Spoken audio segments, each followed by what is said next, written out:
Okay, so thank you for your patience as we took a quick little break right after our closed session, and we are actually going to get started with Pledge of Allegiance. So let me see, Councilmember Resendez, you want to lead us in the Pledge of Allegiance?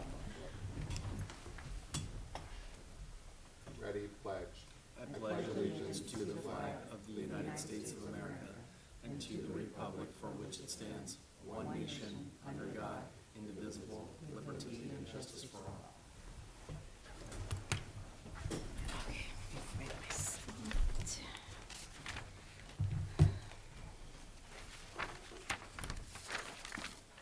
City Attorney, is there anything to report on closed session? No, there's nothing to report.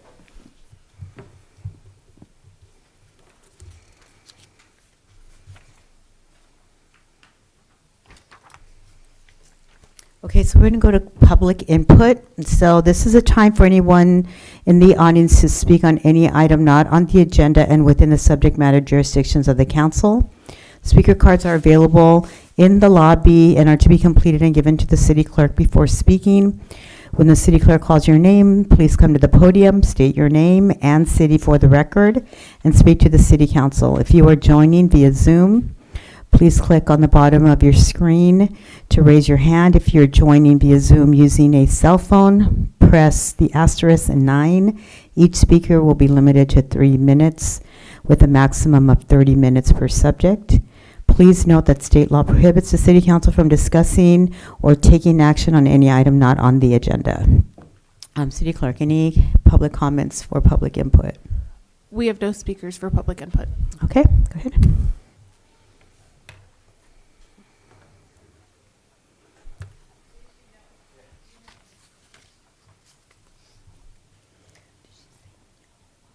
Did you say no speakers or do you? Oh, okay. I thought you said we have a speaker. Sorry. Okay, so I misheard you. So we're going to go on then consent agenda. Any members of the council have any brief questions or comments on any items on the consent agenda? I'd like to pull 7.1.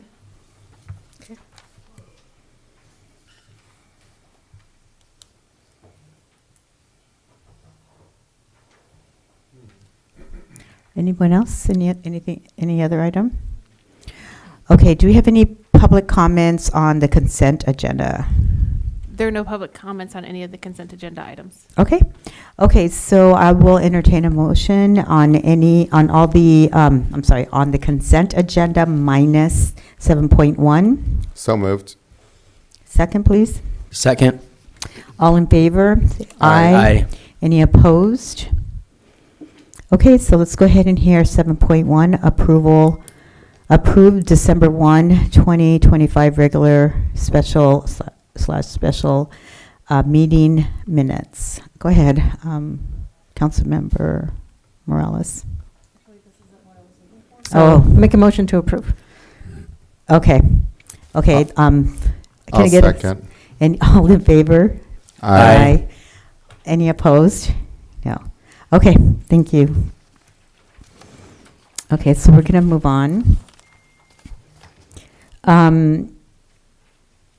We're going to a public hearing, 8.1, an ordinance appealing Chapter 16.64, Growth Management Program in its entirety. Can we get a staff report, please?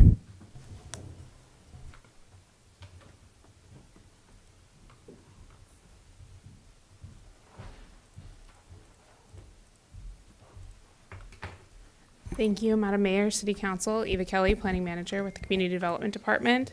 This item is a public hearing to repeal the existing Chapter 16.64. This was adopted by the City Council in 2019. It is our growth management ordinance. However, essentially immediately following the adoption of the ordinance, the city received 2 letters which were attached to the staff report from the Department of Housing and Community Development, HCD, that indicated that if we were to enforce this policy, we would then be not in compliance with the housing element and state housing law. So even though Chapter 16.64 has been in our subdivision ordinance, it has never been enforced since its adoption. So this item is also a proposed policy in our upcoming draft 6-cycle housing element, and it's essentially an administrative repeal of an ordinance that is not enforced nor enforceable. So staff is recommending to hold a public hearing and then adopt an ordinance to repeal that chapter from our code. Okay, thank you for that. Anybody have any questions for Ms. Kelly? Go ahead, Councilmember Resendez. Thank you. As you know, we're in dire need of adopting this upcoming housing element and the general plan, like in dire need, right? If this is not enforceable, then why are we considering putting it into the new housing element?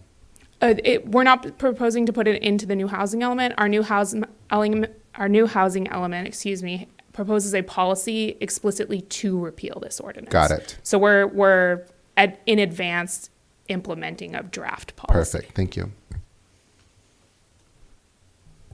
Any other questions for Ms. Kelly on this side? No. Okay, I'm going to open the public hearing. Do we have any speakers on the public hearing? There are no speakers for this item. Okay, I will close the public hearing. So any other questions or comments for Ms. Kelly?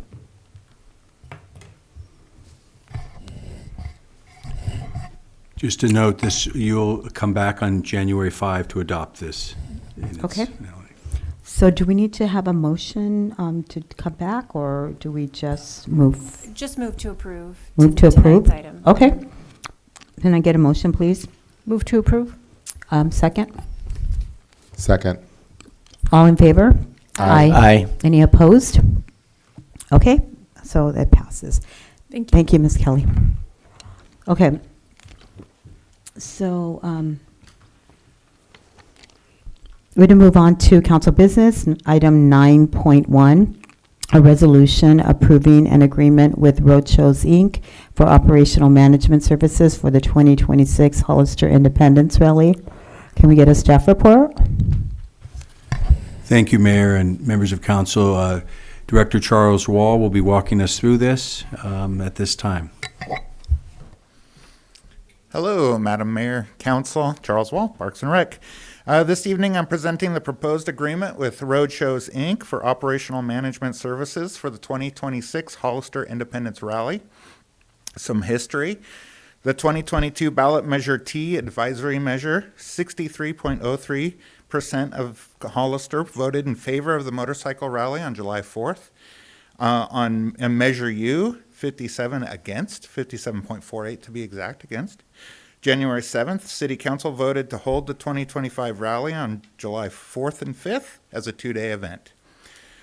At the 9/2/2025 council meeting by consensus, the City Council directed staff to move forward with planning a two-day rally for 2026, July 3rd, 4th, 2026, 10 a.m. to 8 p.m. both days, sunsetting the 2025 Independence Rally Ad Hoc Committee and forming a new ad hoc committee with Mayor Stevens and Councilmember Resendez, and continuing the partnership with Roadshows, Inc.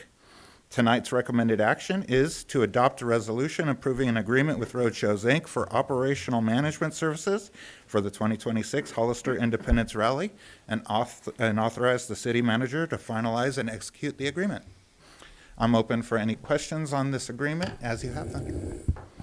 Okay, thank you for that, Charles. Of Any course. questions?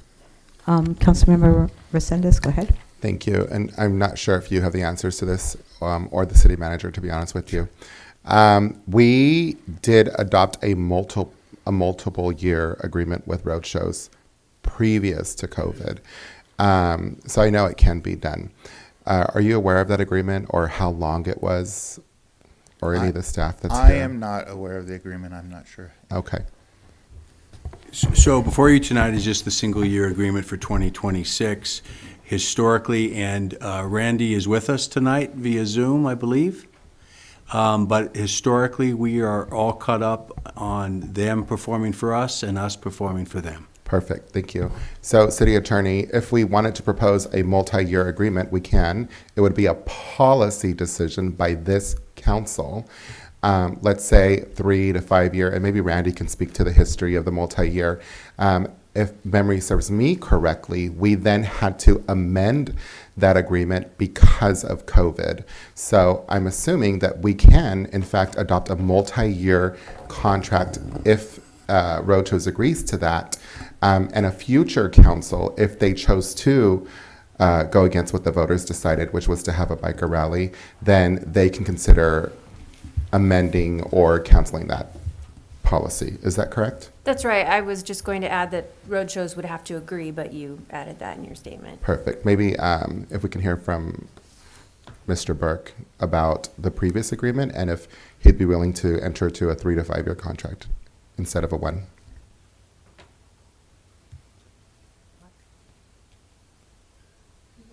Is there any? Good evening, folks. Hi, Randy, just speak up a little bit. Welcome, good evening. Hi, how are all you folks? We're good, Randy. Any chance you can speak closer to your mic so we can hear you better? This is Mayor Stevens.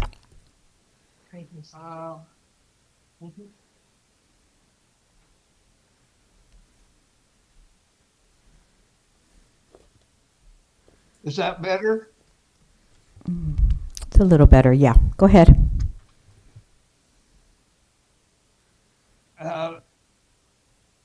Did I understand?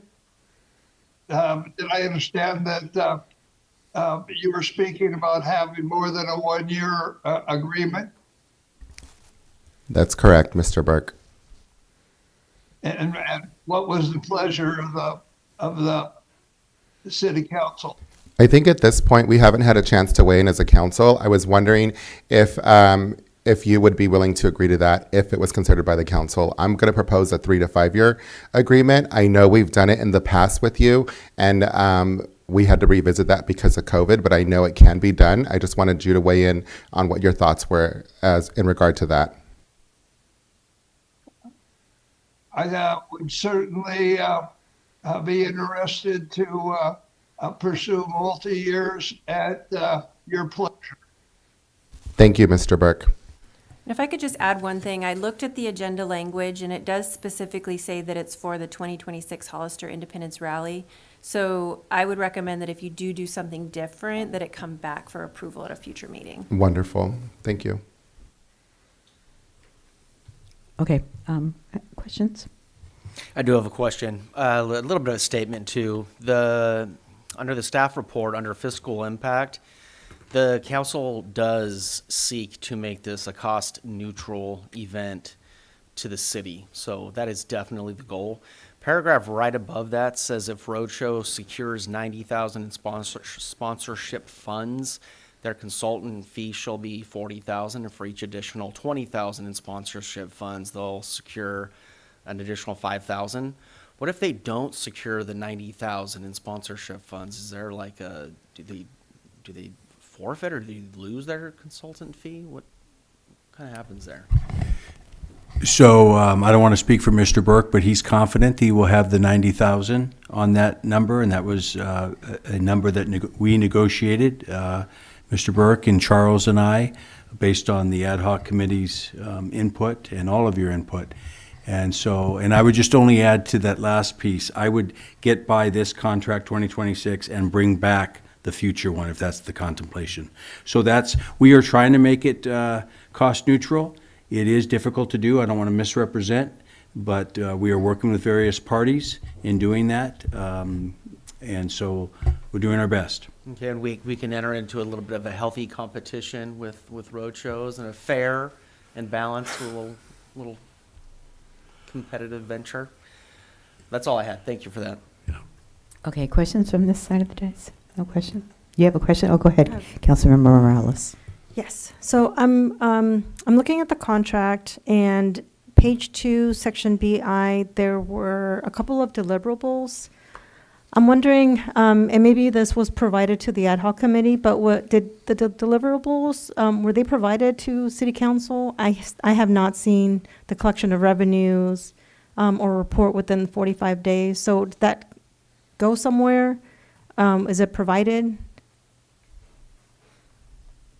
So can you speak to what the David report was, Charles, and then we can go anything further than that? Sure. So at the 9/2/2025 meeting, city manager gave a report on the rally, and I have those numbers here with me. So as far as operating income, gross income was $457,000, $896.33. And then the expenses were $654,298 and 97 cents, making the city cost $200,000. And as far as the revenue, I know that did come in later than was written in previous year's contract, which is why we extended the contract to a 45-day term, because they were having troubles meeting that. I think it was written as a 4-day timeline in the last contract. So that was part of the negotiation with roadshows to extend that term, so they had time to deliver those numbers. So we were missing information from that meeting. So it was something to do with the revenue from the hospitals in terms of receipts that were not counted or accounting, but I never saw that come back. Was there an email? Was there a report? Was there any follow-through? Not that Parks and Recreation was included with, but I can definitely research that and get back to you that information. So the reason I say that is I'm looking at from a government, from a contract compliance perspective, is when there's a contract, there are deliverables and expectations, and when those deliverables are not met, then normally there's an impact. I think the second concern I have is we didn't budget for this contract, so where's the money coming from? And then 3, to comment on the multi-year, I think a multi-year, we haven't done any type of RFP for this contract. We've had it for a long time. And I don't remember that we had put aside our procurement process for this contract. So can you please explain to me how we're doing this and not following through with our procurement policies? We're not talking about a multi-year contract, though, tonight. No, I'm just We're only saying, talking about- even for we're gonna- 2026. Right. Because this contract has been in place for several years, and we have not gone through any of our normal procurement process. So I'm wondering how that's okay. happening. Sure. Okay, thanks. So I want to take those definitely on the multi-year. We are not talking about that before you, and it's 2026. And anything future, I wouldn't tie this document tonight to future years, because there's new negotiations that have to take place. But you gave us instructions, as Charles noted, on January 7, 25, to hold the rally also in 25 and 26. We are choosing to use the same vendor for 26 as we did in 25, and I have a very good comfort level on multiple meetings to get to where we are today. And as far as the contractual obligations, as I noted earlier to Councilmember Resendez, Councilmember, I can't sit here today and say we're going to have a cost-neutral event. I think it's incumbent upon staff and Charles and all of us to do that. We are working with a couple private parties in terms of the mayor and the ad hoc committee and myself in making that happen. I would also encourage all of you, if you have any ideas for a sponsorship, to please provide those to me. And so I think these are good questions, Councilmember, and I want to be responsive as possible. And I also want to be scouring for making this cost neutral. So I didn't hear a response to my question. So I guess maybe City Attorney, can you tell us how we're able to put aside our procurement process for this particular contract? We didn't put this in our approved budget, so where's the money coming from? Because the expenditures from last year's rally were actually billed to this year's budget. So that's number 2. Number 3, we're still waiting for contract deliverables that we still have not received, and if we are going to get them at some point. So I'm just questioning the legality of the action here tonight, how we're able to do that and just put aside procurement, contract compliance, finances. I mean, I can speak to the procurement question. So, and I think that you know that the city manager has the authority to spend up to $100,000 without competitive bidding, and this contract, from what I heard, is significantly less than that. Sounds to like the city will be paying the contract at $40,000 and incrementally more than that, but to reach $100,000, it sounds like the revenue would have to be significantly more than expected. I don't know the history, though. I don't know if there was a official action by city council to make an exception to bidding, which council does have the authority to do. So I can't speak to the history, but from what I've heard tonight, for this particular contract, it's within the city manager's authority. No, I don't remember, or if you can point out when we did that. I don't remember doing that. And then You for were the- on the board when we did that. That we set aside a procurement process for bidding? Well, I don't know if that happened either. That's what I said, I don't know. With respect to the cost of the contract and the bidding requirements, it doesn't sound to me like it requires bidding because it's less than $100,000, and that's within the city manager's spending authority without bidding. Well, we did hear from Charles, and I am committed on the deliverable part of the question, that Charles and I don't have that information tonight, but we will get back to you. Charles and I will commit to work through that. It is my understanding that they've delivered everything that we asked for in July and before, and we delivered to them the contract portions that we were responsible to do. And so that was the second part of that, and you had a third part that I missed. Oh, the budget. And the things you didn't hear about tonight that we're also working on as part of this is the security RFP, which will be going out shortly. Charles and his team are working on that, and we will be getting that out. So there are some costs that I don't even have value to yet. But again, we're committed to raising as much money as we can as the sponsorship process and to contain our costs as best we can to make this happen. But I cannot, at this date in December of '25, promise a cost-neutral event.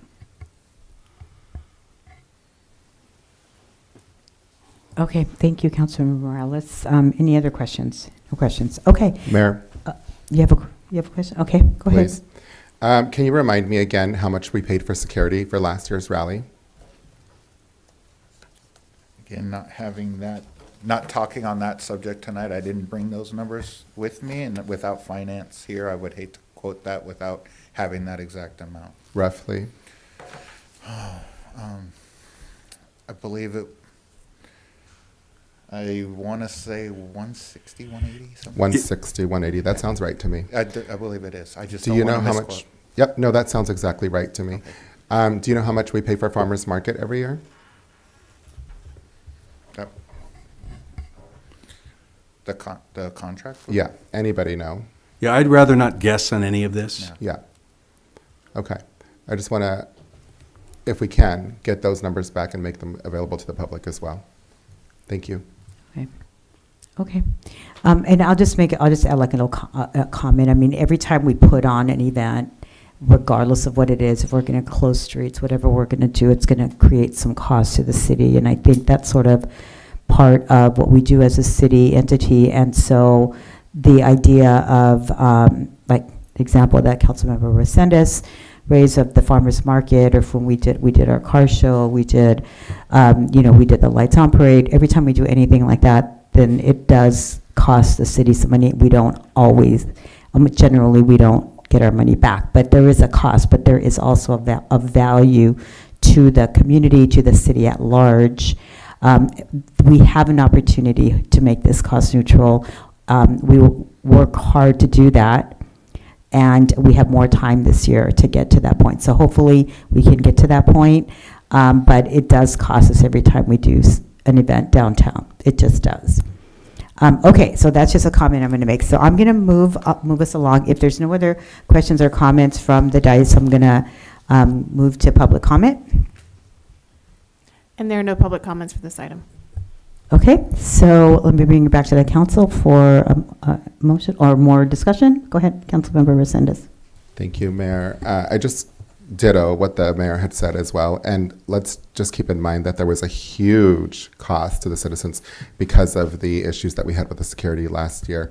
And we pay a lot for farmers market, but just like the mayor says, it brings in so much value. Not only that, the people of Hollister voted on this, and we're here, we were elected by them to ensure that we enact any and all policy that they want, the community wants here, okay? So having said that, I am gonna recommend that we adopt the contract in front of us. As far as deliverables, I think that was just purely thrown out there for political reasons. It doesn't surprise me, but it's really sad. And I just want the voters to remember that when you do vote, it's very important to have people up here that are going to support your vision and the policies you want created here. On that note, Ms. Woodworth, I would like to have for the January 5th meeting a consideration for a multi-year contract to be brought back for the biker rally from 3 to 5 years with the same vendor and many of the same stipulations we have. And with that said, I'm Let me proud. just check in really quick on that. Do we need to do the whole, the process Request for agenda? Yes. agenda item? Yeah, so Yes. we'll go through that. Okay. Yes. Okay, we'll go through that. Thank And you. if there's no other comments, I'm happy to make a motion to approve. Okay, any other comments? Go ahead, Councilmember Morales. Yeah, I just want to clarify, my questions have to do with government processes, and this is taxpayer money, so I think the fundamentals of how government functions are not political, they're transparency questions, so I just want to clarify that. Okay, thank you for that comment, Councilmember. Okay, I'll entertain a motion. Do you have a Just comment? one- Go one ahead, last comment. go So, ahead. For me, before I adopted like a multi-year contract, We're not talking the about. previous city manager had mentioned that we were going to get a bunch of data as to how it Rudy, all fared. Councilmember Percy, we're not talking about a multi-year. We're going to talk about that at the next. So if that's what the comment is about, then I'm going to ask that you hold off on that comment because this isn't about it. This is just about this 1-year contract. Okay, and Okay. I would just like the information that Dave Mirione had mentioned. He kind of likened it sort of to the Super Bowl in a sense that a lot of that data, it takes a little while for it to come out and to kind of be fleshed out. So I would just like to see some of that before I entertained too much more, but that, I would just like to see that. Are you referring to the feasibility study that we put? Yeah, so we are hoping to hear something more about that soon, right? But that is, that's the feasibility study. We haven't gotten the consultant secured for that yet. I don't believe. Do you So know? there is no information on that, because I worked with the ad hoc committee back in September, October to get to this point today, where we got to this point last March. So we are early. We don't have data for 2025, but we need to work to make sure that the questions that you and the prior city manager and the council all are interested in make it into some format and the data for 2026. The other thing I'd like to, if I can, Mayor, briefly, I can't promise you a multi-year popping out in January 5. I think I heard the 5th, because that requires a negotiation. We may need more time. And I'll work with you guys as the ad hoc committee on that. But right now, we're taking action only on the item Only on tonight. the one, yeah, we're just taking action on the one item. Yeah, 1 year. Go ahead, Councilmember. Thank you. Right. And I understand that. I respect that. But we do have a policy in place that if a council member does make a request, a written request, which I will do with Ms. Woodworth, I think it's the 2 council meetings. Yes, it's typically the second council meeting after you make the request. So if it were made on the 5th, then it would come back in February. Perfect. So, Okay, thanks for that. Okay, so if there's no other questions or comments, I will entertain a motion. so moved. Can I have a second? I'll second. Let's do a roll call vote on this one, okay? Councilmember Pache, Aye. Councilmember Resendez, Aye. Councilmember Morales, No, Vice Mayor Deanda, Yes. and Mayor Stevens. Yes. Motion passes 4-1 with Councilmember Morales dissenting. Okay, thank you. So. Thank you. And thank you, Randy. appreciate you being on with us. We will continue to have conversations. So let's move on to our next item. 9.3, a resolution approving the city council meeting calendar for 2026. And Mayor Stevens, we did neglect to announce that item 9.2 is being pulled and will be heard at a future meeting. I think there just might saw- have been a note for that. Okay, So- okay, this item was pulled. No Okay. problem. Okay, thanks for that.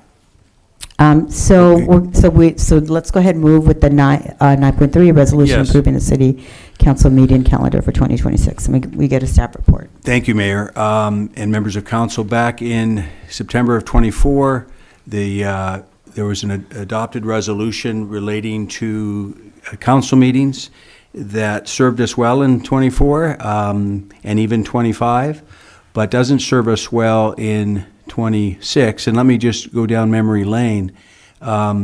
You take the entire month and half of July off as a summer recess, and that's a lot of councils do that. But having tonight's meeting was scheduled up until a few days ago, before this agenda, to not then have a follow-up meeting until the day after Martin Luther King Day on January 20th, 2026, to have a 5-week period of time when city business needs adoption, when we have a lot of things coming, didn't serve well. So tonight, basically, the change is the first and third, the only change is the first meeting, first week of January 2026, adding a meeting to the regular council calendar. So that's the 5th. Yes, in some years it'll have to be delayed by a day, much like the day after Martin Luther King, but we also listed for you as the attachment all the dates in 2026 that we are going to have. And as the city clerk, who I'm indebted to, reminds me that you can always cancel a meeting or add a meeting as you go forward. And so I want you to remember that. But we do need an adoption of this to add, frankly, the January 5th meeting of '26. Okay, thanks for that. Any questions or comments for city manager? Anyone on this side? Go ahead, Councilmember Morales. And I've already apologized to Jennifer. I am going to formally request for the council to consider changing the meeting from the 1st and the 3rd to the 2nd and the 4th Monday as a consideration. No other changes, just Mondays, but the 2nd and the 4th instead of the 1st and the 3rd. Are you saying, like, in terms of, like, have that change affect the first meeting in January 2026, or you're going to ask for? Do we have to have a change in ordinance or That is correct, Mayor resolution? Stevens. Yeah. So if we are going to change our regular meeting date going forward, we will need to make that change in the ordinance to change the regular meetings to the 2nd and 4th Mondays. We've made changes to it before, as opposed to just adopting a calendar, which is what this ordinance allows. This resolution allows. Hold on a second. Yeah, I'm going to recognize you in a second. Yeah, so I think that you may need to just put in another, like, an agenda item. I believe officially Vice Mayor Tianda did that last year as a way to change the time so that we could all entertain. So, something similar, we can have a similar discussion. Yeah. So, I don't think anybody would be opposed to at least looking at that as a possibility, but I think bring it back as a future agenda item. I think we can propose that. Okay. Councilmember You Rosales. covered exactly what I Okay. was going to say. Thank you. Okay, thank you. Okay, so, and I will just make a quick comment that I did ask that we add the January 5th meeting. I was very, I have to just say, I was unsure last year when I was sworn in why we wouldn't have another council meeting for over a month. If we canceled the first meeting, that was bewildering to me why that was a policy. So I think that it's too long of a time for us to not have come together to talk about city business, and at the beginning of the year, so many things are like bubbling over. So I think it's just really important. So I asked that we add the January 5th. So I'm glad that we're talking about this today. So I just wanted to make that little comment. I just think it's way too long of a time for us to wait for a following meeting after the end of a calendar year. Okay, I'm just going to leave it at that and ask if there's any cards for public comment. There are no public comments for this item. Okay, so then I'll bring it back and I will entertain a motion. Mayor, if I can. Go ahead, Councilmember Thank you. Resendez. Does this ensure that we're always going to do it, or is it just for this next year? It's just this next year? Well, we're adopting the calendar for +26, but it does put into place, pending any request that's coming forward, in the resolution that going forward, we would have the same, first and third Mondays. We would have January, we would have off in July. So it talks about adjusting. If January 1st was a Monday, we'd have to go to the second or third. Or Perfect. I just wanted to make sure that we do. I noticed, like as the mayor pointed out, when she was first elected, she had us have a meeting right away. We're doing it again this year, and I'm just hoping that we can do it each and every single following year. And it sounds like that's going to happen with this. Perfect. Okay. Then I'll move to adopt. Okay, can I get a second? I'll second. All those in favor, say aye. Aye. Any opposed? Okay, passes 5-0. So let's move on. Next item. So we're on 9-4, a resolution authorizing city staff to work with the Planning Commission to revisit the process and bylaws of the Planning Commission and bring back proposed changes for council action. Can we get a staff report, please? yes, and Mayor and members of council, before you tonight, based on a request from Councilmember Resendez from December 1st, as a future agenda request item is the possibility to direct staff on revisiting the process of the bylaws. I want to remind you this was last done specifically to the Planning Commission on October 1, 2024. Members change periodically. Although we did provide information in a resolution, it is your current city manager's opinion that you should not adopt any change or go back to staff and the Planning Commission based on new member wishes. What do I mean by this? I mean that the ultimate authority and power given in this city are to the elected officials and not to members of any, what you all know to be advisory boards. And so I would caution you to, especially when we have some big ticket items coming up, general plan, housing element, and some other things, I would work with your members offline and voice their concerns to a manager going forward, but it is not my recommendation to direct us or the staff to make changes going forward. This can't be done every year or two. We need to adhere to that policy, and those are my thoughts, and I'll leave that as the presentation. Okay, thanks for that. For that comment. Any questions or comments from the dais? No. Go ahead, Councilmember Morales. I'm just wondering if maybe, due to recent information, if we could reconsider this item maybe in April or May? Anyways, that's just a comment. Okay.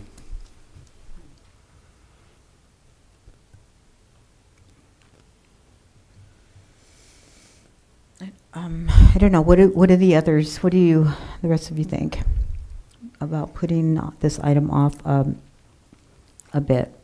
Councilmember? We can revisit this at a later date. I'm comfortable with that. Councilmember, okay, But I Councilmember. agree with the city manager. I don't think tampering with something seems to be functioning properly Hmm. is a great idea, but I'll entertain it. And what were you thinking? Well, What was it, in March or May or something? Well, I mean, I agree with the city manager. I think because there's a lot to think about, especially with the information provided today. I think if there is consideration to do anything, that we should consider doing that later on, April, May-ish or even June after other things are done. Yeah. I mean, I think the point of that, and I don't want to speak for you, Councilmember Morales, but I will say this, and then you could just say whether this is what your thoughts were, that since staff has these big ticket items that they really need to be focusing on, that if we give them this assignment, then they will need to spend time on this rather than focusing on these other things, and we want them to spend as much time on the housing element, the general plan. Is that what you mean? Okay. Thoughts? Go ahead, Councilmember Resendez. Thank you. In terms of Section 2.63, it says that in presiding over planning commission meetings, the presiding officer shall, with due consultation, the city attorney, decide all questions or interpretation of these rules, points of order, and other questions of procedure requiring rulings. Any such decisions or rulings shall be final unless overridden or suspended by the majority vote of the commission members present and voting, and shall be binding and legally effective, even if clearly erroneous for purposes of the matter under consideration. So just historically speaking, again, we've got a lot of new staff here. I don't know if we've always had an attorney at those meetings. That's a heavy cost to the city of Hollister. If they're to consult, are we talking about staff consulting? Are we talking about the chair consulting? Are we talking about the commissioners consulting? And do we have to have an attorney at every single meeting? I don't think that we do. What are your thoughts? As long as Lozano Smith has been the city attorney, we've attended all of the planning commission meetings. I don't know prior to that. I don't know of any other agency that doesn't have an attorney at the planning commission meetings. I mean, although they are an advisory body, they are making final decisions and they are conducting public hearings that relate to people's property rights. So it is a pretty legally intensive commission. I know things like the Airport Commission, Parks and Rec Commission, we've discussed whether or not an attorney needs to be there, and I think those are much less legally stringent. This particular section that you were reading is talking about procedure. So it's really talking about the attorney consulting with the chair to determine how to run the meeting in compliance with Rosenberg's Rules of Order. So that's what that particular piece is about. But that's just my take on planning commission meetings are, again, final decisions, property rights, public hearings, state law, affordable housing, all of these things are pretty legally intensive. Thank you. And my concern is mostly cost. I'll be honest. Every time we have an attorney from Lozano Smith come down here, we do pay for them to be room and board. We pay for their travel. I'm wondering if we can pull back on that a little bit. And it's probably not something that we need to address here. Like maybe that's something we can talk about offline, and we can direct the city manager to ensure that we are relying more heavily on that consulting verbiage rather than having somebody here in person each and every time. Especially if you have commissioners that are tenured, that have been here a while, and they know Robert's Rules of Orders and whatnot. That, to me, I think is something that we can address, and it might not have to be addressed in the bylaws. Yeah, I mean, if that's one of the things that's part of this. When I was on the planning commission, it's been a while. It was, I'm going to say 8 years ago, maybe I was on there 6 years, at least 6 years. I think it was 8 years, actually. It seemed to me that we didn't have an attorney present, but they were available as needed, and staff was able to call them if they needed a consult on something. So I do think it's a good discussion to have offline, especially since cost is always a consideration. But I think it's more about having the attorney available rather than present, especially in person. Anyway, that's just my thoughts.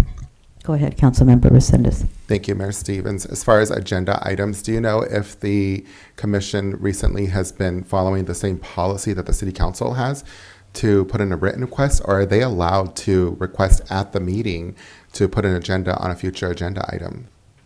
Sorry, that didn't make sense, but No, I think it, you know what I'm it talking about. does. They do have the ability to place agenda items as long as it's within their subject matter jurisdiction. And have we been following that, or has there been issues with that at all? No, not that I'm aware of. There have been some requests for items to be placed on the agenda that are outside of their subject matter jurisdiction, and staff promised and delivered a memo to the planning commissioners explaining, providing them with information that they requested, but indicating that it won't be presented at a public meeting because it's outside of their jurisdiction. So they were provided with the information just more as a courtesy and as individuals, but not to be discussed at the planning commission meeting. Their subject matter jurisdiction, the things that they have purview over are explicitly outlined in the zoning code and then also in their bylaws. Okay. Let me just clarify the reason I brought this here. I'm sure you're probably aware of what's been happening at the Planning Commission. One of the planning commissioners, my planning commissioner, who is again, a retired board of supervisor, is very competent. He understands many of the things that we spoke about tonight, brought up some concerns. I'd really like to have the opportunity to have him weigh in. He is on his way. So if we can, is there a process in which we can continue this item to allow to hear him speak in public, and then we can come back and revisit it? That's up to the mayor. I'd like for the mayor and the council to consider that, please. I believe he's about 5 minutes away. We could also take a 5-minute break. So so let me just check in. Are those the only changes that we wanted to highlight related to the bylaws? Because it seems like they're not there. If in fact there is an ability to submit for subject matter related agenda items, then that is maybe a non-issue if it's already in the bylaws that they have that ability to do that. And then in terms of the practice of how we utilize the attorney during that time, it's more about a practice rather than the bylaws. So we can talk about that offline. So I'm just wondering if it's even, if we need to make changes to the bylaws or if we just need to clarify the one item as well as, talk about the practice of using city attorney in the meeting, whether that's practical or not. What are you thinking? Well, first, I do think that when we're talking about the city attorney, that's probably something that we can address offline. Offline. But I do want to hear from the public, in particular this commissioner, the chair of the commission, to find out what their concerns are in regards to planning commission meetings. And if that's something that we can agree to address tonight, I'd like the opportunity very much to do that. And along with anybody else from the public, since it's already agendized. Yeah, I'm reluctant to keep this over unless, I'm reluctant to do that just because it sets a precedent. That's just to be honest. I mean, I respect, because I know we're talking about Commissioner Hernandez. I respect him. I've had conversations with him about concerns. And I think that, but I am reluctant to set up that precedent, to put it off, just waiting for him to come and speak. It's unfortunate. I wished he would have chimed in by Zoom, honestly. Yeah, so I'm not going to do it. Councilmember Resendez, and I'm really sorry for Mr. Hernandez that he didn't make it to make his comment, but I just think that it just sets it just sets a poor precedent if I do that. So I'm going to leave it at that unless there's any other discussion. Go ahead, Councilmember Resendez. Thank you.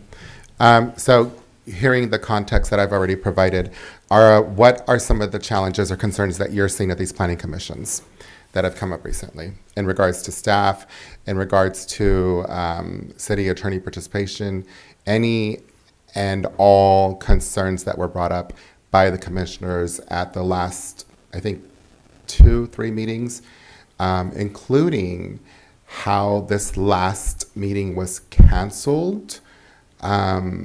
Was there, in fact, from what I heard, there wasn't a quorum, but if I'm not mistaken, I heard from one commissioner that they were not notified about not having a quorum or notified of the meeting. I'm really unsure about that, But I don't know why it was canceled. I assumed it was either because there wouldn't be a quorum or because there was no business. So I also was not informed as to why it was canceled. I just Sure. received the notice it's canceled, so I didn't show up.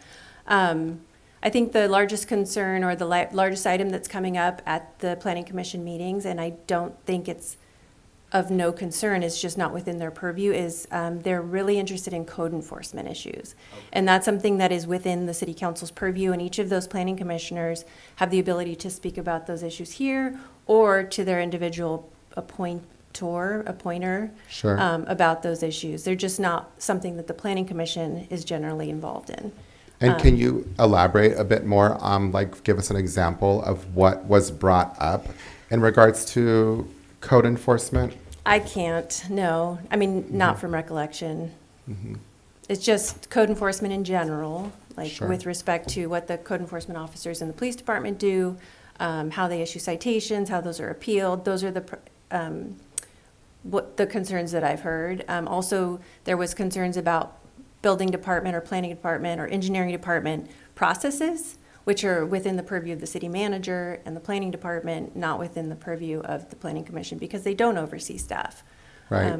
The city manager and the development services director, community development director oversee staff. So it's just those things, and it's not that they have no merit, they just are not meant to be at that meeting. No, I understand. And if I'm reading between the lines here, we've heard from the community that there has been a number of challenges getting permits, in particular for businesses and development as well. So I would assume that's what was being brought up as essentially how can we streamline the process to ensure that businesses are receiving their permits within a timely manner? It sounds like it, and those are issues that the city council can address, that the city council has the authority over. It's not that they can't be discussed and brought to a public meeting, it's just that's not the right public meeting. Okay. So what would your recommendation be to the planning commissioners if they were watching this now? I mean, we've given them this same information, advised that these are issues within the purview of the city council or the city manager, depending on the exact issue, and that they can speak to their appointor. They can come to the lectern. They bring these issues to the people that have authority over those issues. Okay, got it. In regards to the city attorney, again, that's something that we can talk about with the city manager offline. And then we can expect to have, I would assume, a little bit of history with some of the more seasoned staff here to see whether or not that's always been the case that we had a city attorney here. I do remember, just if memory serves me correct, I do remember that we had instructed for city attorneys to go to all commission meetings because we had several. And the reason for that was because we had new councils and we had new commissioners, and we wanted to have the city attorney kind of help them through the process. But again, given the amount of money that we've spent on city attorneys, I do think that that's a conversation we can have offline. So those are my questions. Thank you. City Attorney, Ms. Thompson, just a quick clarification about what you said earlier. So when you talked about code enforcement, even if the code that is being enforced or there's a violation to, is related to something that is in terms of building that or something related to an item that the planning commissioners would look at, even if it's related to that, then code enforcement items do not fall within their purview? The planning commission does at times hear appeals, but they're not appeals to a code enforcement action, which is a citation from code enforcement, but rather they're appeals to an interpretation of the zoning code. And so sometimes those things interact because there may be the city engineer, the development service director, somebody with some authority makes a decision to interpret the zoning code, and the applicant disagrees with that decision. They can appeal that decision to the planning commission. Sometimes in tandem, those people have received citations because they have not complied with the code as defined by those people, if that makes sense. So code enforcement is outside of their purview directly, but there is sometimes overlap when there's an interpretation difference that leads to a citation. It's a little complicated. Okay, Does so that make sense? Yes, Okay. and I think that may be the rub, right, in this, that there is some overlap, maybe there's some gray area.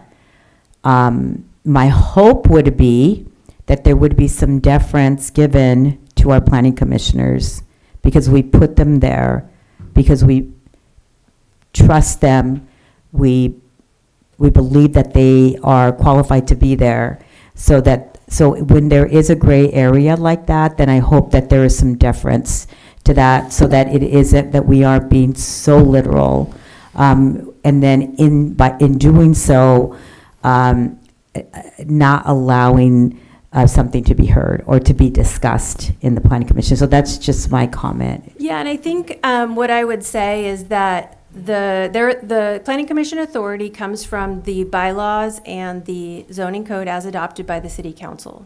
Staff's job is to comply with those documents as drafted.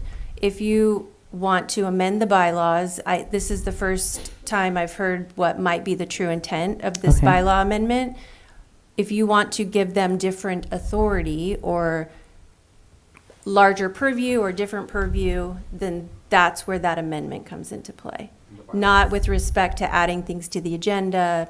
I mean, yeah, the authority is specifically addressed in both the zoning code, which is an ordinance, so that requires an ordinance amendment, and the bylaws, which are just a policy document adopted by the city council, so it requires one meeting. That's where planning commission authority is established. Yeah, well, and I'll just say this is my own opinion. I don't want to overstep and change the parameters of what they're what they're overseeing or what their oversight abilities are, because I do want it to stay within what's relevant to planning, right? But what you just said was that code violations aren't in their purview. However, there could be a bit of overlap, because what they're being cited for, or what the violation is related to something that's related to a building or structure or something. So there may be a little bit of overlap. So so rather than changing the subject matter or what their oversight is, it's more about recognizing that there might be some overlap and then giving a little deference to them for that reason, because there is a bit of a gray area, and because it's very complicated, and because we want to be as open and transparent as possible. Do you know what I mean? I do. Okay. It's just, right, yeah. Yeah. And staff isn't within my purview, just so we're clear. Yeah. Right, okay. Okay, so let me take one last comment, and then I'm going to do public comment, because we've been going on for a bit. If we were then to do as the mayor suggests, or if we were to amend the bylaws to, let's say, give them a little bit more purview, a little more privilege when it comes to streamlining permit processes, we can do that, with the caveat that it comes here at the next meeting. So I feel like that might be something for us to explore, because we still have this system of checks and balances in place, so to speak. But I don't ever want to limit the people. I don't ever want to limit transparency. I don't ever want to place challenges or barriers in front of very qualified individuals who live within our district, who understand the needs. So that's why I brought this item forward, is so that we can strengthen our partnership with them to be able to do that, so that when they're here they're conducting the people's business on our behalf. We're not wasting time. And then if they were to say, like, vet something like that, then we could potentially, again, create the policy behind it. But I don't ever want there to be any challenges or any barriers to prohibit them from conducting business, which they're very well qualified to do. And I think the public speaker's here, so I will stop. Thank you. Okay, let me check with the other council members. Any thoughts, questions? Any from this side? Go ahead, Councilmember Morales. I think while you made a lot of really good arguments, I think we should really be focused on our priority that's here in front of us, which is the general plan and the housing element. And for me, those are the top priority until we get that done. And then after that, I think then we could explore other things. We have limited staff, limited hours, we have timelines, priorities. I think if we add additional things, while we think it may be insignificant, it still equals time and energy. And so, for me, my priorities are housing element, general plan, get some of these items moving forward, and then, as I recommended, we can look at this at a later time, or, Yeah. Okay. Yeah. Yeah. I think those are good points. Okay. Other comments? Mayor, Okay. just Oh, go ahead. Go ahead. Just one last reminder before you hear a public comment, then it goes back to you for decision. I concur with many of you who spoke about a delay based on all the things we know that are going to happen in the next 4 to 6 months. And so when it comes back, rather than, if it comes back, depending on your decision after the public speaker, I do recommend that it comes from one of you in the same manner, a future council agenda item, not that, oh, remember we said it's going to come back in 6 months. So I recommend the same process for when it comes back. Thank Okay. you. Okay. Thanks for that. Okay. Let's move to public comment. Do you have any public speakers? I haven't received any cards for public comments, but I assume we have one here. Fill one out after. That's okay. Okay, Mr. Hernandez. Make sure you get one in, please. Yes, I will. Thank you, City Council, Mayor. I'm very passionate about this item, and I think I need to be clear with all the discussion that I heard, especially online. Two recommendations. One is please play the tapes of the last Planning Commission meetings. Without being disrespectful, many of the things that the city attorney said are just not true. The reality is when we asked for these amendments, it was a recommendation within the purview, right? I kept hearing quasi-judicial, right? It almost seems confusing, maybe intentionally so, I'm not sure. Because I have had little discussion in the memo that she mentioned when I was driving over here. I never got, it's pretty peculiar.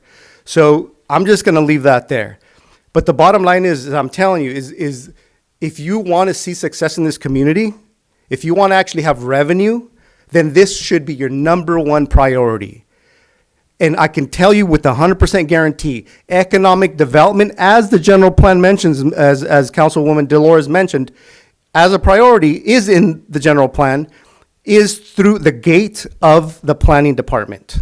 It's through that gate. All things fail there or all things succeed there, depending on who's actually guiding this process. The recommendations that I made, and I can't get into the details because I'm limited in time, are all about transparency and accountability. And the recommendations are definitely twofold. One is to change the bylaws to give more authority, as most commissions do, where the actual chair actually is in charge of the agenda, because right now the clerk is completely in charge of the agenda. Guess what? You know about projects as much as the public knows. I know as much about projects as the public knows. The planning department knows all about projects. One of the recommendations that we made was to actually hear what projects are in the queue. And we just got a very broad statement that said, well, we have to worry about privacy. Then we made recommendations about ultimately making sure that we have, changes to the bylaws. All of a sudden, I just heard quasi-judicial, and it got deflected, basically. When in reality, all I asked for was recommendations that you guys, right? I understand my constitutional authority. When I served as a county supervisor, right, we were a legislative body. We are a legislative body. I'm, as a commissioner, not. I get that. But that's not what we asked for. All we asked is, look, give this information to the city council. Let them talk about it. The public can put something on the agenda by asking to talk about it. It's not that hard. I get it. You guys worry about the liability. I get it that it gets scary when you hear it coming from an attorney. But I'm telling you, the very thing that I'm asking is just like the public has that right to, is to put it on the agenda. You guys hear it. You guys ultimately come up with the policy, yes, with the guidance of the attorney. But nonetheless, it ultimately is your final authority. One final point, I know I'm limited on time. The city manager himself ultimately mentioned when we were discussing one of the issues, if I have a couple more seconds, we actually had literally a question about, I'm going to have to stop you, Mr. Hernandez. I appreciate it. I appreciate, but I'm going to have to stop. We have to only allow 3 minutes per person, and I can't make any exceptions. I'm really sorry. But continue to talk to us about this as you can, and just know that we've heard you. all I'm Okay. saying is, if you want the. Mr. Hernandez, yeah. I thank you so much. I really appreciate it. I'm not, if I make an exception, I will have to make an exception with others, and I am just not going to do that. I'm really sorry. I highly respect you, and I respect what you have to say, but I can't let you go over your time. Okay, so thank you. Okay, so I'm going to bring it back for further discussion or comment. Go ahead, Councilmember Resendez. Thank you, Mayor. And thank you to Commissioner, I think he's the chair, Peter Hernandez, who's a local business owner, who's very passionate about this, for coming to speak and bring this to our attention. I agree with what the public speaker said. Economic development and business is a priority. Without that, we will be in a lot of trouble. So that should always be one of our priorities, top priorities, along with conducting many other business. What I'm seeing is that we have a willing partner in the commission, the entire commission, that's willing to address that. So I'm going to propose, which we can do tonight. This is on the agenda. It does not have to come back to another future meeting. We can do this tonight. You have the authority to do this, is to change the bylaws, not where the chair is in charge of creating the agenda, but that the chair meets with staff prior to the agenda being created and has input in the creation of that agenda. So I'm going to propose that change tonight, which we can. I'm going to propose that, well, I guess I'll wait for this one to hear from you, City Attorney. But I'm also going to propose that we change the bylaws to include that the Planning Commission can make recommendations for items for the council to consider. And then the last one I was going to hear from you is as far as future projects that are in the queue. I don't know if what the speaker said is correct, or I think it's doable. I think they can hear when they're sitting down with the staff which items are there, but I'd love to hear your legal opinion on that. Oh, no, they can certainly hear as individuals. They can talk to staff about projects in the queue. The concern was that any project that will eventually come before the Planning Commission for decision or recommendation to council shouldn't be considered prior to that in a public meeting. So we wouldn't want staff to come and say, well, in 3 months, you're going to consider this project and this one submitted an application. And we also said that we could provide the same information, but without names. So, there were 3 restaurant applications, there were, something more general. Mm-hmm. It's just that if they're going to consider a project in the future, they shouldn't be receiving information about the project until the actual hearing. Okay, that makes sense. So these are my recommendations. This may have to come back for final adoption because it's bylaws, but here's my recommendations, and I'm hoping that my colleagues will entertain these. To change the bylaws where the chair is not in charge, but is sitting down with staff prior to the meeting to ensure that, so they know what's on the agenda, whatnot, and they can consult with you as well. As far as I'd like for them to have the authority to put agenda items for us to consider or recommendations for us to consider on the council, and we can do that the same way that we do any other ones. We can add a line on there that says recommendations from Planning Commission. We can give a thumbs up, thumbs down, and we can have the same policy to bring it back within 2 city council meetings. Those are my 2 major recommendations, and I would just say we don't need this language in there, but that the staff understands that if there's future projects in the queue, that they can have those conversations with them and maintain confidentiality at the same time, as you spoke of. So 2 recommendations to the changing of the bylaws, and that's what I would like. So thank you, Councilmember. The direction tonight, as you can see, is to give us the authority to go back and change and talk about the bylaws. I agree with the city attorney. We now have a sense of what that we didn't have based on the council request for this item. But I would submit to you, Councilmember Resendez, that this is only action to then go back out. And now we have those two items. We're not changing anything tonight based on that. We are asking you whether we go and start making changes on those. Right. So then in order to do that, we need to get a consensus or vote, a 3/5 vote up here from my colleagues to be able to do that and then bring it back for final adoption at a future council meeting. Thank you for clarifying. So can I ask a question about making the changes? So the changes to the bylaws require some like legal speak, I'm assuming, right? And so Jennifer, you would be the one making the proposed changes. Yeah, I can make And the bring it back proposed in a changes, and then it won't impact staff's other tasks. I mean, those two they're They're short quite simple, items, yeah. so, okay. Yeah. So with that, I think I'm okay with moving forward with those recommendations in a draft that would later come back to us.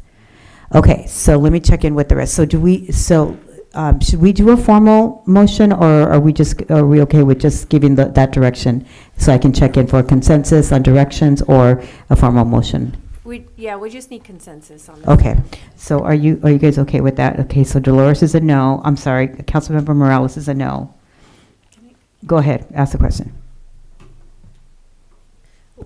Can I just say something, or? Yes, Question? absolutely. Okay. Question, Thank you, comments, yeah. Okay, so, I understand this seems to be, well, I would say it's a little bit complex in the sense of, I think what Mr. Peter Hernandez is trying to do, I mean, he's not here anymore, but, it sounds like there's something, I guess, creative that may come out of all this.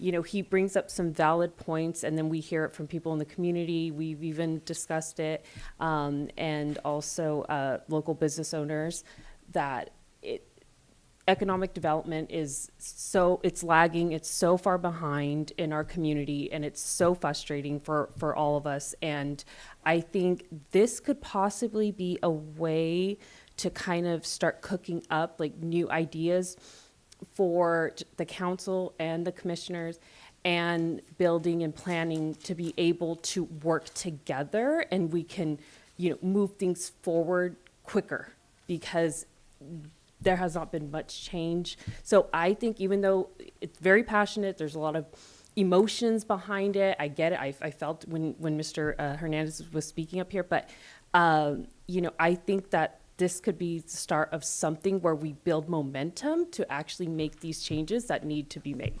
So, yeah, so I support it, yes. Okay, so you're good with the draft language, the recommended changes that Ms. Thompson will bring back in a draft? Yes. Okay.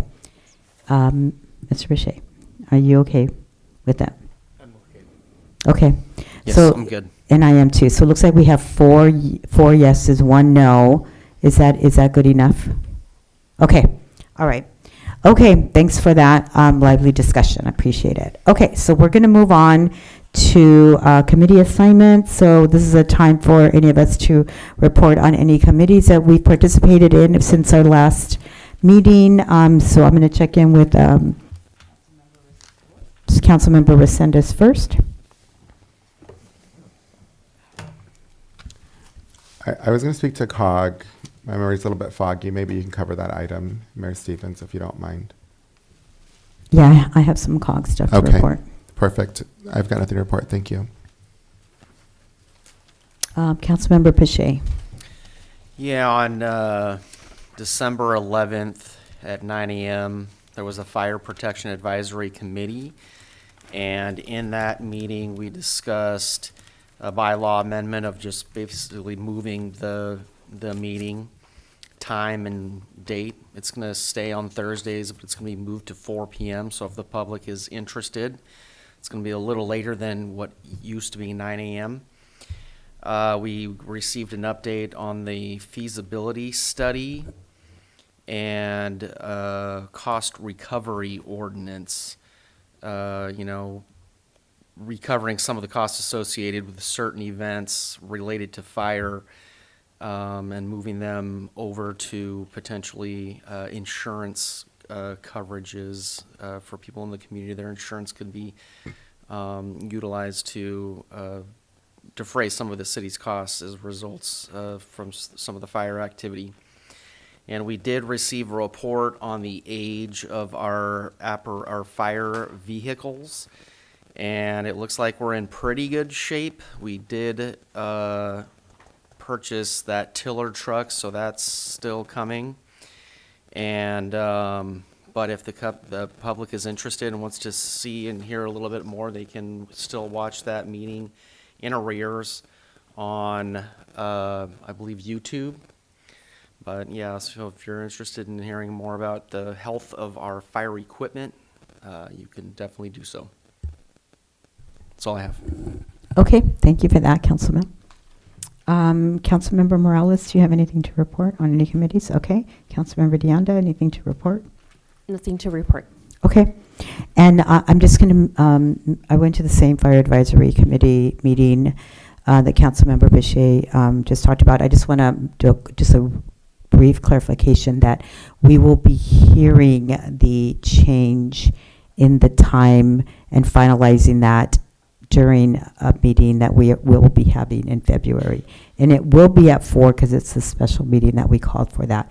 But the official meeting time will be changed on that meeting. Okay. And then the feasibility study that is that he mentioned as well is a feasibility study for the possibility of a fire district in this region.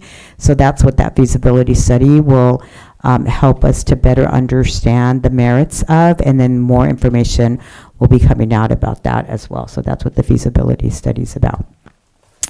I'm going to report a little bit on the tourism advisory meeting we just had last week, and the big thing that we did that night was we made a proclamation declaring, I guess, San Bernardino County the home of the Pinnacles National Park. So as some of you may or may not know, we are in the east side of the Pinnacles, and the west side entrance of the Pinnacles is on the Soledad side. So our buddies in Soledad took the name Gateway to the Pinnacles before we did. So we were looking for another way that we can take advantage of the fact that we are, in fact, like our road leads directly to the Pinnacles, and so that was the logo that we adopted. So we are officially the home of the Pinnacles National Park, and so what we will be proposing and looking at doing in the coming several months is looking for ways to promote that as a way to encourage people to stop along their route to the Pinnacles at San Juan Bautista, in Hollister, in Tres Pinos, just to stop along the route and take advantage of all the other things that we have to offer in this area.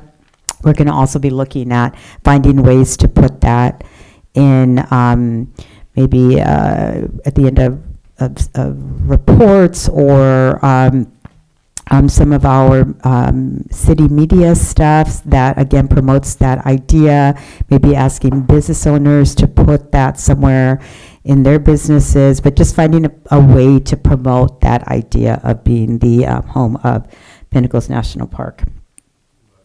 And then we talked about a public art policy, and the public art policy was really about finding some dollars to support public art projects. And so we had some discussions around that. To have more information on that at a later date. But the idea, again, is to, hopefully find ways to expand the resources in this area for public arts projects. And again, as a way to promote our region. Okay, so that's tourism. COG, we looked at a regional transportation plan. It was a draft. There will be more information coming through a public hearing in January 15 on that. So anybody that's interested in looking at that draft, it's on the website. An RFP for regional traffic impact mitigation fee was something that we looked at as well. And then Bino Abraham, the director of COG, she did a year in review and just highlighted some of the things that has been accomplished through COG, including many public outreach events, the acquiring of 2 new transportation vehicles. So that's pretty exciting. Grant applications, some dollars that came into the region for some of these projects, and some other things. So the year in review summary is also on the COG website. And so that is essentially what happened at COG. And then the only other meeting that I attended was LAVCO, which was a speed meeting. We were done in like 17 minutes. Partly, well, anyway, I won't say why, but we didn't have a whole lot to discuss. So we will have more information about LAVCO next time. We just did some like budget things and nothing earth shattering. So I'll have more to report hopefully next time at the beginning of next year. And those are my reports. Okay, so I'm going to give you guys the last chance. Oh, go ahead, Councilmember Morales. I did have, not a formal request, because I think this is a closed session. If we can get an update on the Elks. I know that's time sensitive, so maybe at our next meeting, just a closed session update on that. Okay. And then, okay, thanks for that. I'm going to ask Mr. Pia if there's anything to report from the city manager for the next item. So I want to thank you all. This is our last meeting for 2025, and from my estimation, it has been a wonderful public policy. You don't always agree. Staff doesn't always agree. You don't always agree with staff, but you worked through it. You made it through the year, and I commend that. It's been an eventful year, and I was only here for part of it. I want to assure you that and all your departments are very busy. They all do good work. I've spoken with many staff members. They really want to help residents. Aside from some pocket areas where any city, certainly Hollister, can improve on certain things, maybe customer service changes, I want to acknowledge that because I hear some of you, we talk offline, you give me your requests offline on just basically noting things, potholes. I've done a number of things, but even before our discussion tonight on the rally, I wanted to let you know that if any of you have any ideas on sponsorships, or maybe residents of yours have ideas, please contact me. That's all I have, but thank you to staff and for you as policymakers and city attorney for productive 2025. Thank you, Mayor. Thank you for that. And before I adjourn the meeting, I just want to send out many, many wishes for happy holidays, happy and safe holiday season, and we will be back after the new year, so happy new year as well, and we'll be back on January the 5th. Okay, so meeting adjourned.